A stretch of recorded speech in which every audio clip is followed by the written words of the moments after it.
આખરે ફેક્ટરીમાં કપૂરને કેવી રીતે બનાવવામાં આવે છે? તમને જાણીને નવાઈ લાગશે કે કપૂર કોઈ કેમિકલમાંથી નહીં પરંતુ ઝાડના લાકડામાંથી બનાવવામાં આવે છે. તો ચાલો જાણીએ કે ફેક્ટરીમાં લાકડામાંથી કપૂર કેવી રીતે બનાવવામાં આવે છે. તમને જણાવી દઈએ કે કપૂરને કંપોર નામના ઝાડમાંથી બનાવવામાં આવે છે. આ ઝાડને સામાન્ય ભાષામાં કપૂરનું ઝાડ પણ કહેવામાં આવે છે. જો આપણે આ ઝાડના વૈજ્ઞાનિક નામ વિશે વાત કરીએ તો તેનું નામ સિનામોમમ કેમ્ફોરા છે અને કપૂરનું સૌથી વધુ ઉત્પાદન ભારત, ચીન, જાપાન, તાઇવાન અને વિયેતનામમાં થાય છે. આ વૃક્ષોમાંથી કપૂરની ગંધ આવતી રહે છે, એટલે કે જો ઝાડમાંથી કપૂર જેવી ગંધ આવે તો સમજવું કે તે કપૂરનું ઝાડ છે.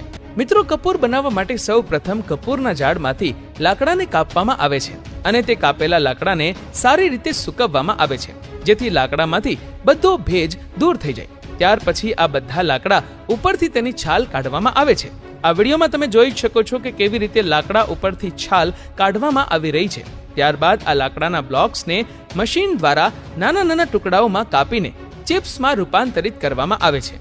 હવે આ લાકડાની ચિપ્સને એક મોટા વાસણમાં મૂકીને ગરમ કરવામાં આવે છે અને તે વાસણને એર ટાઈટ કરવામાં આવે છે, જેથી તેનો ધુમાડો બહાર આવી ન શકે. અને તે વાસણની સાથે એક પાઇપ જોડાયેલો હોય છે જે એક કુલરમાં લાગેલો હોય છે.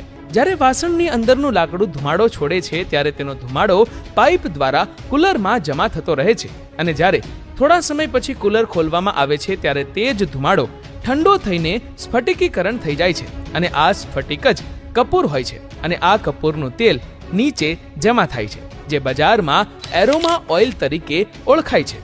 કુલરની અંદરથી સ્ફટિકીકૃત કપૂરને બહાર કાઢવા માટે નાના નાના છિદ્રોવાળા વાસણનો ઉપયોગ કરવામાં આવે છે, જેથી તેલ તળિયે એકઠું થઈ શકે. પછી આ કપૂરને એક વાસણમાં રાખવામાં આવે છે, જેમાં કપૂરમાં રહેલું તેલ નીચે જમા થતું જાય છે અને સૂકો કપૂર અલગ થઈ જાય છે.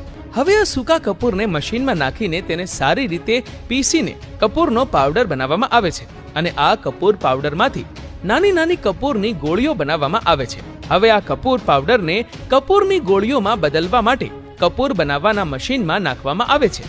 તમને જણાવી દઈએ કે કપૂર બનાવવાના મશીનો બે પ્રકારના હોય છે, સેમી ઓટોમેટિક અને ઓટોમેટિક.